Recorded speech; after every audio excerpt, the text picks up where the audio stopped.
It's going. Oh, I know. Welcome back to Life Lanes, the Brotherly Guide. We're your hosts, Justin and Dom Mazza. And on today's episode, we're interviewing my friend Jamie, who I met playing pickleball. Shocker there through LI Kick. Jamie, before we get into all this small chat, I had a random thought this morning. I wanted to ask you and Dom, what are your least favorite chores to do around the house? Like, what do you just dread? Laundry.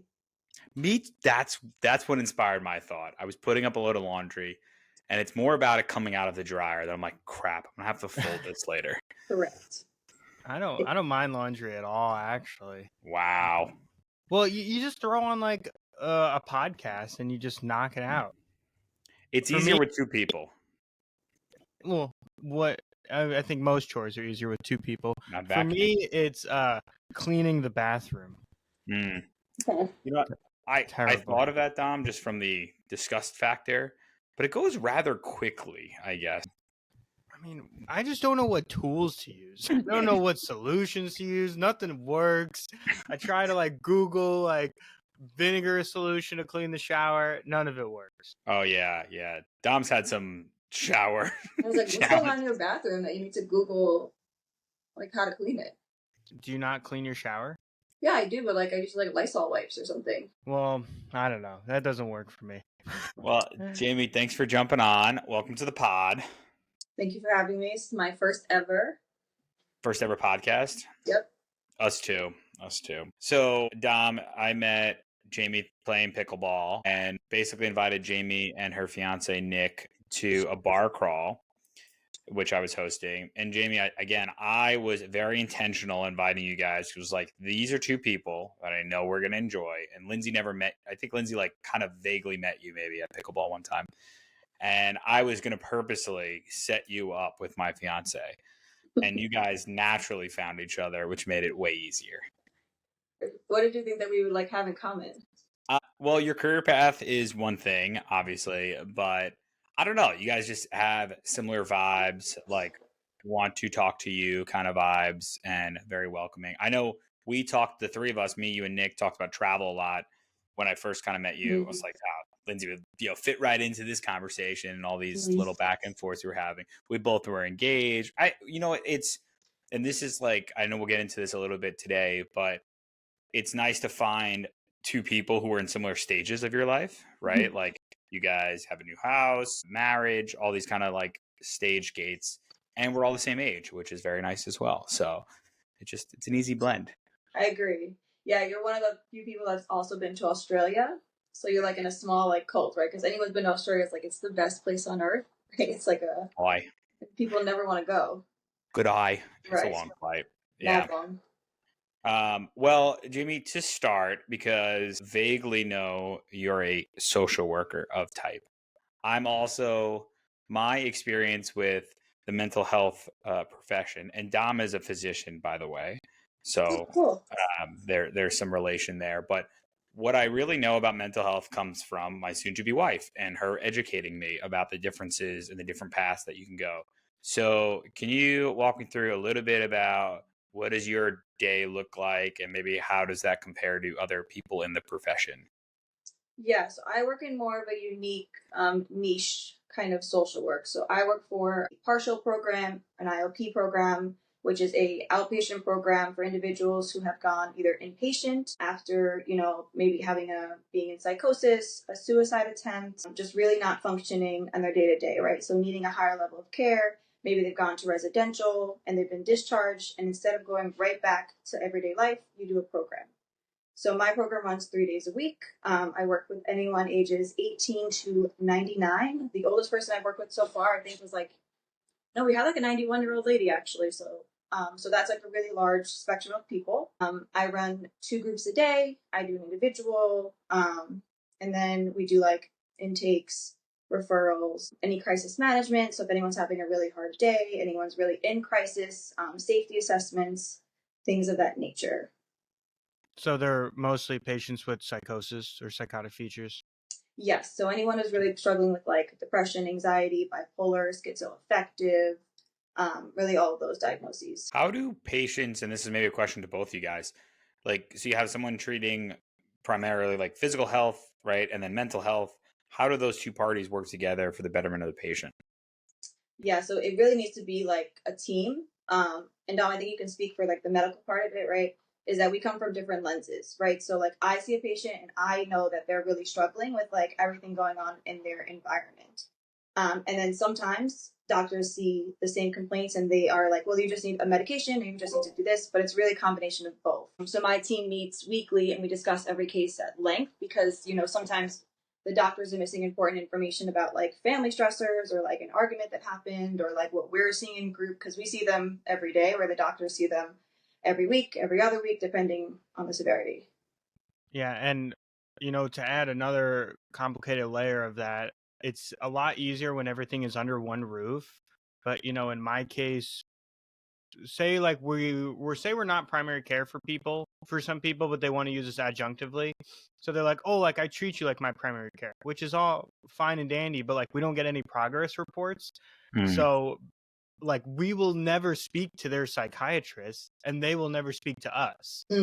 And like the patient gets so frustrated because they're like, why can't you just speak to them? But it's also just like, I don't have time in my day. They don't have time in their day. Like it needs to be like allocated for that. And there's a lot of healthcare gaps that, unless everybody, say like UVM, University of Vermont, is like the big medical facility.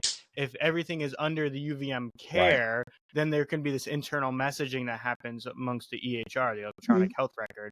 But if, we're not in that EHR, those conversations never happen. Yeah. Yeah, it is really hard to connect, especially with, I agree, because I work for a hospital, right, as well. And then we all have the same system, right? So I can read any inpatient documentation before I meet with the client, and I can send like messages through other people. And all the doctors are on site for us, right? So they work in our program. So we are tight. But if there is like, the primary care is giving them their meds, right? We have to take the time to connect with them as well. And it is hard. Yeah, and if people are never connecting with each other too, then you get a lot of cooks in the kitchen where it's just like, oh, I think that they should do this, or I think that they should do this, and it's just like, who's driving the car here. Yeah, it's really hard, and sometimes there's some patients who, we tell them like you can't see your provider during time you're in program, and you can't see your psychiatrist, but once you're discharged, we're going to refer you right back, and we're going to send a discharge clinical, connect the loop so they know kind of what you did when you were with us, because it's splitting treatment. People have different modalities. People think that other meds work better than others, right? And now the client is talking to everybody and not getting one idea. Jamie, what inspired you to go into this field? It's a great question. It's really like super random. So I'm gonna like go back to like being a child, but my aunt and grandma raised me, right? And I was taken in when I was 6. And then my aunt always had me doing like volunteer work the whole time I was like a child, and I liked it. I used to go to like soup kitchens. I worked with like kids. I was a big part of like the YMCA. I did a lot of like volunteering there. Was my jam. And then I went to high school, and then I went to journalism high school because my aunt was like, you can't go to a big high school, like you're going to fall through the cracks. It's too big for you. Like you need to be in a small setting where people know your name, they're going to look out for you, blah, blah, blah. And I was like, fine. Right. And I ended up doing newspaper. We had to take a track. So it was like, I think communications is one of them and all that. So I wanted to do journalism, right? I wanted to do like layout where you like really do like menus and stuff, like literally creating workbooks. And my aunt was like, that is a dumb idea. Do not do that. So I went to college, and then I took a public praxis class, which was about like global studies and things that are happening in the world. And it blew my mind. I took a course on jail and prisons and systems. And I was like, this is fucking cool. Dom's excited about that subject. Are we allowed to curse on here? Sorry. Because I'm Okay, are there any rules? I didn't even like do it. Okay. Yeah. So I took a course on like prisons and jail systems. And I was like, excuse me? What the fuck? And then I chose social work. I was going to do psychology, but you have to go to like med school. And I was like, I don't give a shit about all that. Way too much schooling. I wanted to be done. And then, so how many years of school did you, education, you did 4+ a master's, or how does that all work? Yeah. So I did 4 years of undergrad. And then because I did social work was my, I think I had a psychology major, social work minor because I wanted to go abroad. And Marist had very strict, you had cohorts, you had to do specific classes a semester. And if you missed one, you had to wait the next semester or some shit. Yeah. So I was like, fuck this. So I did a minor in social work, and then I had to do grad school for 2 years because I couldn't go on the like the fast track. So, the degree sociology, that has nothing to do with social work, right? That's different. No, it's different. Yeah. So Jamie, with, I guess, what do people do outside of what you do with similar educational background? Like what I guess I've heard school social workers as a big Long Island profession. Obviously, Lindsay's a mental health counselor, which is, I guess, slightly different. I know it's a different degree, but I don't really know the career path, how much of different it is. I know she never wanted to be doing what you do, to put it gently. Like, she definitely deals with chiller clients, it sounds like, from what her day is. But I guess when you have that, if you're a freshman walking into a lovely college dorm and you're like, oh, what do I declare? And it's social work or psychology or mental health counseling, or maybe they have one of them. What are the different paths that at least you're aware of that you can go down? Yes, social work is actually everywhere, believe it or not. I was just talking about this with I'm actually mentoring somebody at Stony Brook this year, and we were having this conversation yesterday about how like crazy social work is in every field, and people just don't recognize how valuable our profession is. So yes, the famous school social worker, right, K through 12. They're in colleges, right? You can have a college social worker working with like on campus for mental health, right, and having like their first break, transitional. They can be in grad schools, right? You could have counselors, advisors. We can teach. You get your doctorate. You can be a professor. We do research. They do think like policy changes, things of that nature. They're even found in like banks, believe it or not, in the financial world. They hire social workers as well to give any type of guidance during the day. So if anyone doing like high crisis work, think Billions, that lady. That's exactly what. Yeah, they have the on staff. Yeah, and she's like hardcore. I mean, these guys are trading. When you think about their financial impact, right? It's billions. Like they're losing literally a day. Yeah, so they need to be on top. That's really cool. I like seeing that behind the scenes because my competitors, the Big Four, do have on staff. I don't even know how to access. I know we have on staff social workers. I have no clue how to access them, which I guess is a good thing. But yeah, I know they exist. Yeah, they definitely exist in like EAP programs. We're in hospitals, of course. You got like discharge planning, grief. People are in hospices. Like really, any spectrum of a job, there is a social worker there.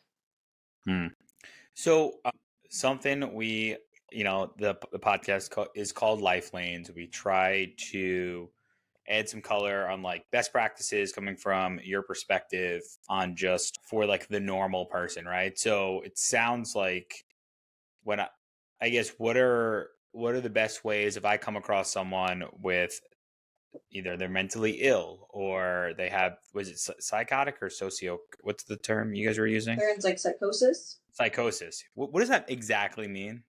It's like where you are like not here, but like you're here, right? So like you're not answering any questions. You might be having like internal voices telling you things, like you're just Gotcha. Yeah. And that's a chemical imbalance? I think it's like I don't know if it's a chemical imbalance. Don, I feel like you would know more of like the science. I mean, it's really just like a general term, psychosis. Okay. It's kind of similar to like dementia, right? Like there's different causes of it. I actually have an interesting psychosis new patient that she just like moved here from Rhode Island, and she's like, can you handle my meds? And I was like, I prefer not to. But basically I'm just handling her meds until she gets in with a prescriber. But she's on a medication called clozapine, which is like an old antipsychotic. And I was like, oh sure, I'll prescribe it for you. You've been on 12 years. So I go to prescribe it. I get a call from the pharmacy that you need to be in this program called like the REMS program.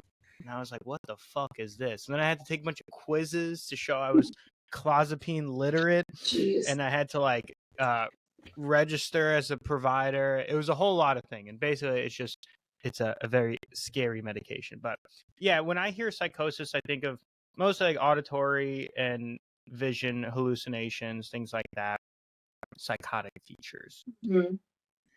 So Jamie, with that, like for the non-medical people here, raise their hand. Any best practices or things like I should be aware of, I guess, if I ever come across someone with that? Like, how should I handle it? What should I do? Should I go call someone? Should I call their mom? Like, I don't know. What do I do?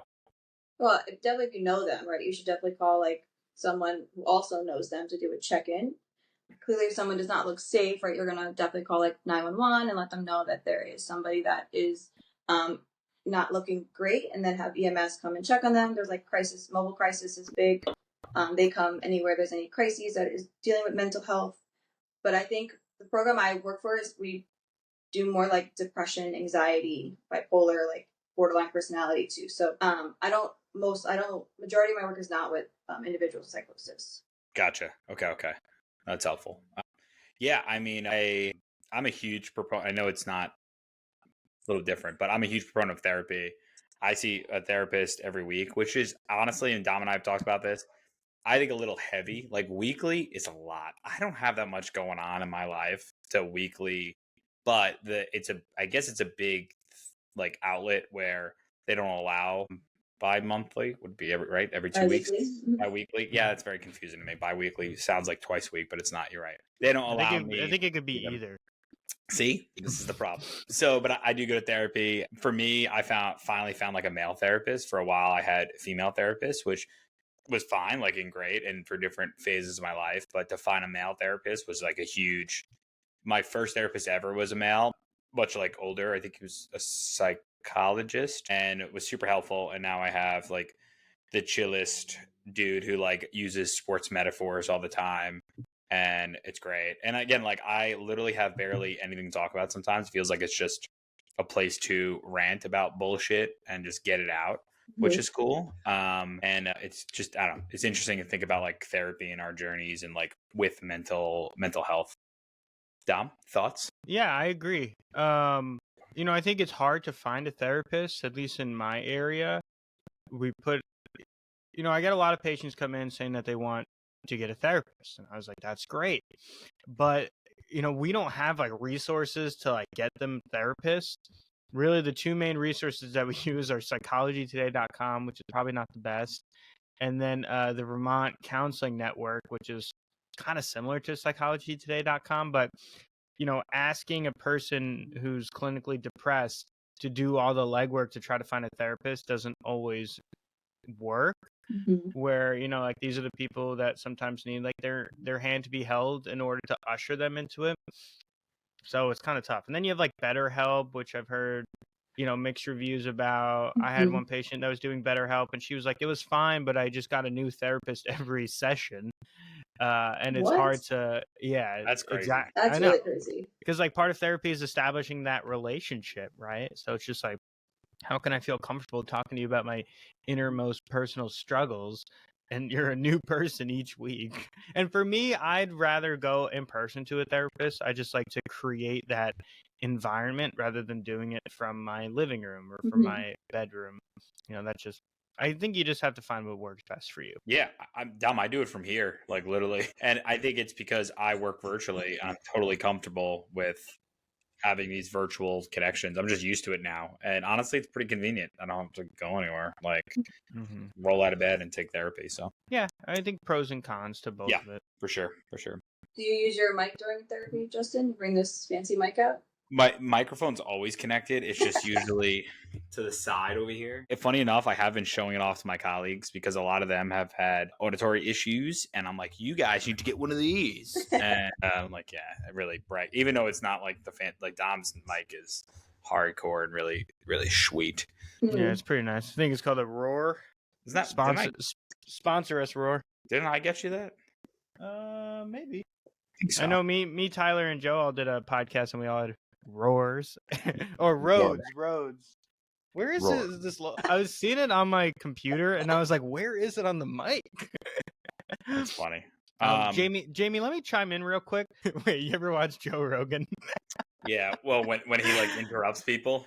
Well, no, like his like really popular podcast producer is Jamie, so it's just like, Jamie, pull that up. But Jamie, I just want to touch on real quick about the different avenues of a social worker, because it's so broad now, and I feel like a lot of people that I know who are going back for, say, second professions, or like maybe they're like in their late 20s or early 30s, and they're like, oh, I don't know what to do. I like helping people. I get into social work because, it's, I don't know, at least at Vermont, I think there's like a 2-year program that you can tack on where you get your degree in social work. But then after, the people go in all different directions. Like you have, I don't know, is Lindsay technically a social worker? No, No, right? mental health Okay. counselor. Okay. But, my friend's in social work now, and he works with autistic kids, and he just kind of helps them like function as like adults, right? He teaches them how to go out to dinner, like that you need to tip, That's cool. how to go skiing by yourself. That's impressive. But then I know some social workers who kind of also act as like mental health counselors. So there's just like a wide range of it. Do they tell you of all the opportunities when you're in school, or is it just kind of you figuring it out on your own? I think it's a little bit of both. What do you mean by like mental health counselor? You mean like a therapist? Is that what you mean by that? Yeah. Okay.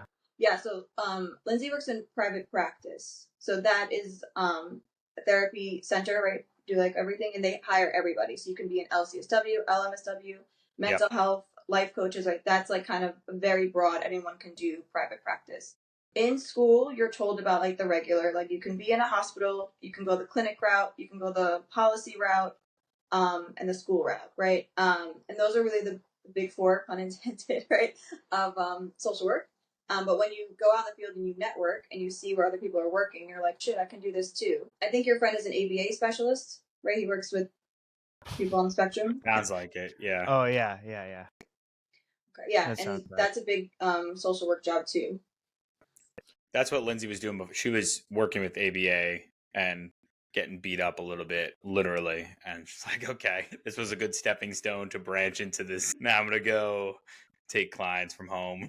It's like, yep, different change. Yeah. My first job was foster care, and it was the hardest job I actually have ever had, and I would never do it again. Were you doing like home visits? Yeah, I worked in the South Bronx, and if you've ever been in the South Bronx, I worked in off Bergen Ave. And foster care is just like, it's really hard. It's not like the home visits aren't hard. It's like the sadness of the job, right? Like these parents are like, either they're really trying to get their kids back, or they're not trying to get their kids back, right? Which is also like, you have to respect that too, right? To make that decision that you don't want to be a parent is really hard. And to really kind of give up your rights is not easy. I was in the courts. Well, that's another thing. Social workers are in courts too. I used to go to courts, and I used to go to hearings, and I used to say like whether someone is fit or not, like kind of give the progress of what's happening. And it was just so much work. I used to work like 70-hour weeks, no joke, getting paid $48,000 a year. And then you like have to do this, right? Because it's like safety and like. Yeah, those jobs really, I don't want to say prey on their employees, but like, it takes a lot of mental fortitude and a lot of desire to continue doing that job, because obviously the compensation is not great, and it's like a tough mental, exercise for you. Yeah. Well, Jamie, you're not only a social worker, you're also a lovely person. And I love to transition to just like you and Nick and how awesome you guys are. No, I mean, screw Nick. We're gonna golf later this afternoon. But I think something that I noticed actually the first time the four of us hung out was at Platt Deutsch, which is now like your favorite bar on Long Island. But it was cool where like the four of us are talking. Then all of a sudden, like me and Nick have our own thing, you and Lindsay have your own thing. And then like we switched. And then me and you had our own thing, and then Nick and Lindsay.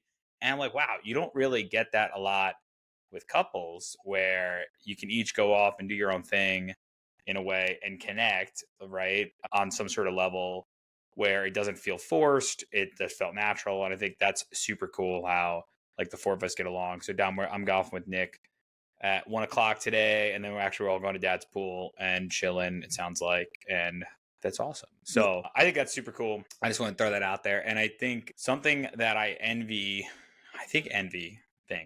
you and Nick, is you guys are playing pickleball together. And I've played one whole sport with Lindsay where she was on my kickball team, did not go swimmingly well. She is definitely not sports first, which is totally fine. But I'm just curious, like dynamics of you playing with a significant other.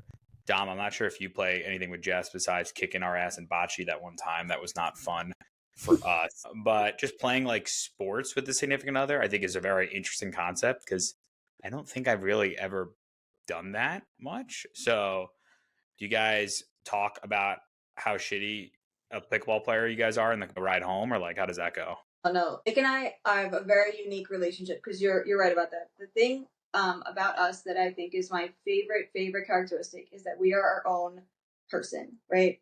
We each have friends, like friendships with people, and we can hang out with them, and then we can meet up later, right? We don't have to do everything Yeah. together. And I think that's a really good example, right? That we can have conversations without each other with people and then switch, and it's not like weird or hard. So we do that all the time. I started playing pickleball because I had quit a job and I had free time. I was on a little sabbatical. Oh yeah, I forgot. That's how you got into it. Yeah. And I worked all the time, so I didn't do anything. And Nick was like, Jamie, dude, you have no hobbies. Like, what are you going to do? That's so, like, you're going to be so bored. So I joined pickleball. I'm like, Nick, this shit is mad fun. You need to come. Like, just come one time. So he was like, okay, I'll do it. And we were on a team with 4 of us, with 2 of my other friends. And Nick is just very good. Like, he's very fast. He's good in the back. I'm okay in the kitchen, right? Vice versa. On the way home, we talk about how everyone else sucks. Yeah. We know a couple people. We lost. We won't every mention game. them. We don't even win, and we're like, that person sucks, right? Like, we just like have a joke where we're like, beatable, beatable, beatable. Even if the best person on the court, we're like, beatable, beatable. And we just talk about like what we could do differently the next time, right? Like, we don't really yell at each other. Like, we are pretty chill, because we're just here to have fun. Like, it's, it's LA. I agree. Right? I've noticed you guys like on the court mid game. We'll chat whatever, but you won't argue. I did playing with your fiance on that last game for fun. It was the first time I ever played with Nick.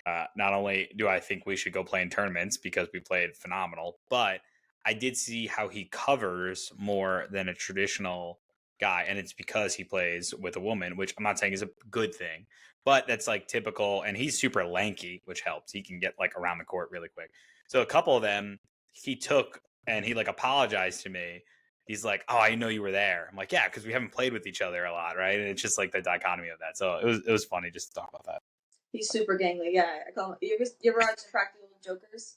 I know of it. I haven't watched it. Yeah. There's an episode where Sal's like, "You gangly fuck," and ever since then, I think it's so funny. So every time he does anything gangly, I'm like, "You gangly fuck." I say it to him all the time. He is very lanky, but he's proportional.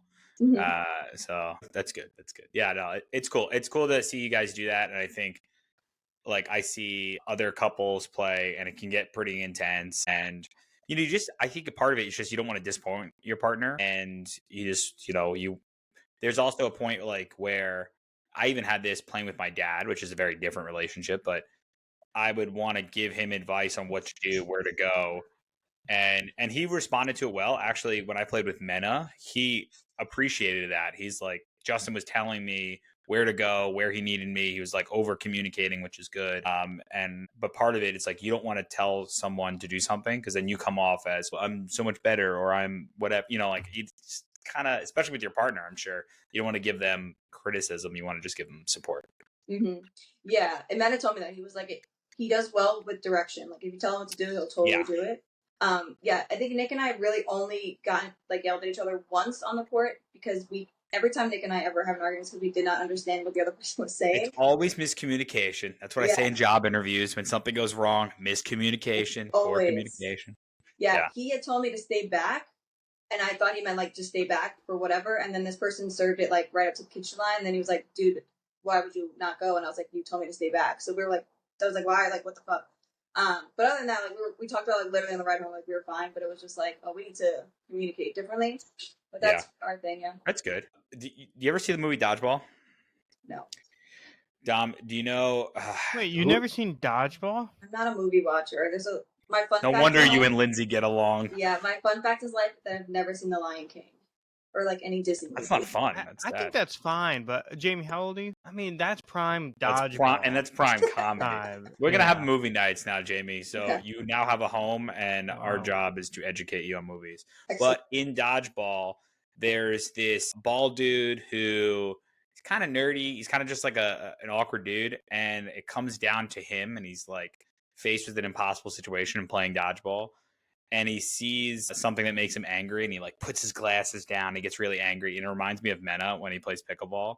like when he gets angry, he just goes like off, and this dude just I saw him hit himself in the head with the paddle, and all of a sudden he just starts going off. And Dude, he reminds I tell men, I'm like, dude, I just love when you shut the fuck up and you just focus on the game because he's good when he's instead of like chit chatting off to the side or like, I'm just like, just you tunnel he's pretty focus, good when he focuses. Yeah, he is. He watches like a lot of film. That's what he does in his free time. Of course. Well, okay, so you're getting married in March. That's the boring stuff. That's fine. Now you bought a home, and that's even cool. I think that's super cool because you guys have been on this journey for some time. I had a very different home buying experience than most because I bought during COVID, which is very different what it is now, as I've known. Dom is toying around with ideas around like, do I get another apartment? Do I buy a home eventually? So Dom's up in Vermont, just for context. Do you like it? He went to school in Oregon. Yeah, I'm just talking to my landlord real quick. And all right, it's because Jamie, I've been in Vermont now for almost 3 years, and I've been in the same apartment, and relatively I've had no issues. I had a couple plumbing issues. That was like 2 years ago, but it's been pretty nice. Then maybe like 2 or 3 months ago, I got these new neighbors upstairs, and it doesn't bother me if I hear footsteps, but it's just like if I hear footsteps at fucking 3 a.m, like it's gonna be an issue. So I've left them like 2 letters. I like texted my landlord, and I was like, you know what? These people are kind of fucking sketchy. They have like security cameras on their balcony. They have like a little like barricade on their balcony, so you can't really see in there. So I was like, these people are probably drug dealers, to be honest. Which, again, I don't care. You can do whatever you want with your life, but it's just like, just do it during normal working hours. So 9 to 5 drug dealing. Like, come on. Sell your drugs tonight. Yeah, exactly. But it's like if it's 3 a.m. and people are coming in and out of the building, it's kind of loud, So I was kind of going back and forth with my landlord. I was like, listen, man, I've been here for 3 years. I'm a great tenant. I don't like complain about many things, but like I can't go to sleep in my own building. That's an issue. And now, I was like, now it's more of like a safety issue where like I don't want to live downstairs from drug dealers. So I texted him, and because last night was rough, and I was just like, hey man, like now it's more about safety rather than thing. But he just told me we're giving them a notice to move. I 100% agree with you. Wow. So I know that was way better than because I thought it was just going to be like, oh, we tried, blah, blah, blah. So that's encouraging. That is encouraging. But all in all, yeah, Vermont's nice. There is a big homeless issue and like people complain about it all the time. But, last night I was doing some thinking as to, because every major city has homeless issue, right? And like drug issues, issues with fentanyl and stuff like that. I just think it's prevalent in Burlington because it's the biggest city that we have here. And it like, if you were to go, there's no bad neighborhood of Burlington, right? It's just one neighborhood, right? But like take New York City, they can kind of isolate that stuff into certain areas that you just don't go to, right? There are probably certain places of New York or Boston or these bigger cities, Chicago, tourists just don't go. Yeah, where you just don't go. Yeah. But Burlington doesn't have that luxury, so it kind of just bleeds out to other places. Like I go to trivia on Wednesdays, and we park in the parking garage, and there's just all sorts of creatures in the parking garage. Yeah, the garage, like in town, right? Yeah. That's every floor has its own creature. Yeah, I mean, there'll probably be like 30 people in there, and again, I don't mind, like as long as you just don't make me feel scared for my life. Vermont is like a beautiful state, and I feel like it gets, it's kind of hit or miss, right? People from out of Vermont are like, oh, Vermont's so beautiful, and then people who like live in like Burlington's such a shithole. But I don't know, coming from Portland where you really saw some bad areas, yeah, I like it here. It's really pretty once you get out of like the little downtown area. But yeah, I mean, I see myself kind of staying here for a while, so I got no qualms with it. Jamie, go ahead. Sorry, you. When I think of Vermont, I think of doesn't Vermont have that like to die, like you're allowed to like choose to end your life, right? Like the assisted suicide, is that euthanasia? Thank you. I didn't know if that was the right word. Yeah, I think the appropriate term is physician-assisted suicide. Just That sounds even worse, though. But then your Damn. goosebumps suck. Is that I thought it was? Yeah. Okay. I don't know. I don't really encounter that on a daily basis, but you could be right. I only ask because my uncle's always like, when I get old and I'm dying, take me to Vermont. Okay. Some fun facts about Vermont is we have the smallest population for a state capital. We're also the only state capital without a McDonald's. Montpelier. So Yep. you're all skinny. Yep. Yeah, for the most part. There's a lot of farmers. Outdoorsy people. Yeah. Yeah. A lot of farmers. We have the best cheese in the world, even though I don't really eat cheese, but I've been told. Like by choice, or you're like lactose? By choice. Well, Yeah, are I you, know, kind of are weird. you like vegan or? No. He just doesn't no. go after cheese. Like, Yeah. I mean, like, I'll like if it's you know, there. If it's, I mean, nah. Even if it's there, probably he's not gonna- ordering a cheese board at dinner. Oh my basically god, what no! I'm saying. Especially because it's so expensive See? too. Cheese is an expensive hobby, right? Yeah. I don't really go nuts for it, and so that's kind of great. But yeah, a lot of dairy farmers. I live on Lake Champlain, which is really nice, really Mhm. pretty. But yeah, it's a great place to vacation to, and we're only an hour and a half from Montreal by drive. So that's like the big city if you want to come up here. So, Jamie, just because you went through the home buying process, Dom has toyed around with the idea where he's got a couple different options. Right now, it sounds like he's got even more options with an eviction notice coming for his Dude, neighbors. fuck those guys. Like, I was nice. I left them messages, I was Yeah. just like, hey, man, I got to wake up early to take care of sick patients. Like, if I could get some sleep, that would be nice. Well, we had the below us, because we're on the top floor, we have someone that has a subwoofer, this like young kid who bought the place below. And now I've gotten his number. I've texted him twice. I haven't done anything formal like with the board. I'm like, I want to avoid that if I can, because he's also a homeowner, which is a pain in the ass. But it's like, it can't be at He's 1, not even a 1:30. renter? I know. And that's what's Wow. crazy. I'm like, I wonder what his next door neighbors are saying or doing. Wait, but what is he Like- doing that you hear him underneath you? He's got like a subwoofer speaker. Oh, And okay. he throws, like, he's definitely like 26, like he's young, and he's either throwing parties or he watched the first time I got him, he was high as a kite watching a movie with his buddy, and I opened the door and I'm like, oh, like the sound was woof. I'm like, how are you not deaf being in the room? But I know you want to avoid the conflict when you can, but like to a point where it becomes a pain in the ass. But anyway, switching to like home buying and such. Jamie, how did you guys, I know you used a realtor and all that, but how long have you guys been renting? Yes, we've been renting. I don't know. We lived 2 years in Bayside, and then we lived 2 years, so 4 years renting, and then before that, Nick lived with our friend for a year, and then I lived in the Bronx for 3 years, so I was renting over there. Mm-hmm. So I don't know. If you do the math, that seems like your jurisdiction. How long were you guys in relationship before you moved in together? I think a year, because Nick and Okay. I were in Aruba, and he was like, "Well, my lease is up." And I didn't have a lease, so when my aunt passed away, my cousin actually gave me her apartment that she owned in the Bronx, but I paid like the HOAs, so that's like kind of what I mean. But I lived there for, and I could move out whenever I wanted to. So I think we did it for like a year, and Nick was like, if you want to live together, like I'm game. If you want to wait another year, we can also do that. Like it's whatever. And I was It's like, let's timing. do it. Yeah, like Dom and I talked about this a little bit where, so my personal experience, we were both, me and Lindsay, well, I moved Lindsay out of Brooklyn during COVID. I was living in my dad's basement. Lindsay moved back in with her mom, who had plenty of space. And I was still looking for a home at that time and literally just like closed in October.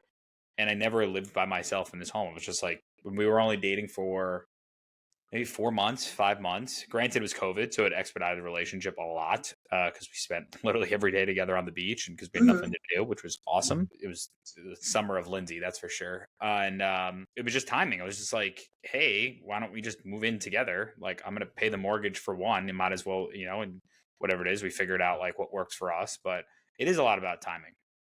I agree. Yeah, and I lived by myself for like years, right? I have like siblings, but we're half siblings, so I never lived with any of my siblings, so I've always kind of been like an only child. And then when my aunt passed away, I lived in my house by myself for a year, right? That's like and I lived in the Bronx by myself. So I never really shared a space. But, Nick and I are also just like the same kind of person. We also don't really care about lots of things. Like, unless it really inconveniences us, then we give a shit, right? Nick's really into video games. I'm into like reading a book by myself in a different room, right? So like that works for us. Like if Nick wants to play video games, truth be told, I actually buy him video games so he leaves me alone longer. What's he playing? I was gonna ask that. Hey. You don't even play video games. I know, but I Every didn't know day. Nick was a gamer. Now I'm learning something about him. What? He's a giant nerd. I knew he was a nerd. Gamers and nerds are different. Right? Oh, sorry. Okay. Does that make him like nerdy? I think of nerds as in like, I mean, you Like can be a neck gamer ears? and a nerd, but I think of Yeah. nerds as like people who are into like superhero movies, Yeah, Star yeah. Wars. Oh, okay. Who No, watch World War II documentaries for fun? You know. Okay, so then he's just a gamer. He doesn't like any of those things, actually. No, he plays like Elden Ring. He plays currently he's playing Pokemon. I think he's like doing a game he never finished. What? He's playing Persona. Pokemon? Sounds right up my Nate's alley. obsessed. No wonder we love Nick. Are you kidding Yeah. me? He plays any Persona games. Oh, Persona Plays some other 5. game that I can't remember the name of, but it has like Yakuza. Is that the name of that? Have you guys heard of that Yeah, game? yeah, He played like yeah. all of those. Oh. Big Is gamer. he sounds like a PlayStation guy. Yes, he has a PlayStation 5. He even bought like the OLED when it came out, so you could have the clearest. What Wow. time does he go to bed, Jamie? Because I know he gets home late. Like 10:30, 11. He goes to bed at a regular time. Wow.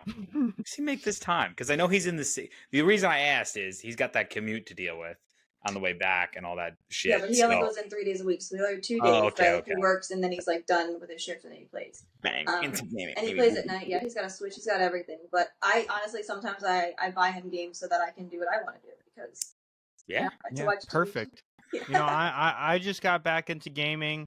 I bought a PlayStation 4, so I've been playing some of those ones. But my girlfriend likes to make like jewelry, so she'll just sit there making jewelry, and I'll just be playing. It's perfect. Best combo. And it's like you're either doing that or you're watching a TV show, you know, together. So it's just like, what do you enjoy your time doing? Exactly. Yeah. Cool. That's a work for us. Yeah. Awesome. Well, I know we're pretty close to time. Oh, yeah. Jamie, do you have any? I asked you for trivia questions. If you don't, or anything like that, do you have any of that? If not, that's okay. I have two. I have a trivia question and I have a riddle that I was just Oh, dumped on, so you guys can pick. oh, wait. Pick. Let's do both. Okay. Yeah. Cool. All right. So my first trivia question is: how long do emotions last for? It feels like Dom like a short. It's either very short or very long. You know, that's why she's asking. I'm amazed how you can even quantify that. Yeah. I was gonna go like 24 seconds. I was gonna go like 7 minutes. Yeah. It is 90 seconds. Mm. Oh, Close man, you're enough. pretty Right. close, Justin. Yeah, Yeah. you Yeah. would have won that. Yeah. What happens is that we have an emotion and then we attach it to a thought and then we hold on to that emotion. That's why it feels longer. Hmm. Fun Nice. Okay. What's your All right. riddle? fact. All right. So two guys are walking in the woods. They come across a clearing, and they find a cabin. Inside the cabin, everywhere is dead bodies. They were all eating dinner. They all died at the same time. Their bodies are like mangled, disgusting. But nobody has finished their dinner. How did they die? One of the guys, Dom, maybe killed the. You know, there's two guys. They What all if the died at two- the same time, though. What if the two guys are dead? No, they're And alive. they're alive. Okay. They didn't finish their dinner, so it can't be poison. Like a bear or something. Oh, they died at the same time. Mm-hmm. They didn't freeze. I don't know. Plane crash. The cabin is the cabin on a plane. Oh, that's a cool one. Yeah. I was stuck on that for like hours. I kept thinking Not about bad. clearing. Yeah, it's a good one. Yeah, I mean, Nice. you just think of like the woods, Yeah. you know? Yeah. Nice. Oh, and you said a cabin. Oh, that's wow. You know what?